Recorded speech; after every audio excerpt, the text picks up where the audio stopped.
Wow, এটা কি জিনিস ওর হাতে? একটু খেয়ে দেখি তো। কি স্বাদ রে বাবা, পুরাই অমৃত। কি বললি? কিরিশ, কোথায় তুমি? জলদি আমাকে বাঁচাও।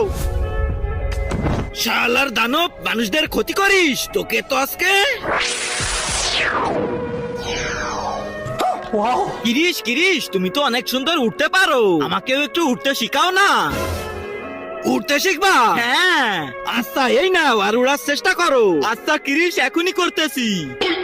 আরে বেটা, এভাবে না, এরকম করো। তার আগে আল্লাহকে ভালোবেসে থাকলে ভিডিওটাতে লাইক করে চ্যানেলটা সাবস্ক্রাইব করে দাও, আর যদি না করো তাহলে ভাববো তুমি আল্লাহকে ভালোই বাসো না। কমেন্টে বলে যাও আই লাভ আল্লাহ। বেটা, তোমাকে দিয়ে আজকে হবে না, তুমি অন্য একদিন ট্রাই করো। এখন চলো বাড়ি যাই।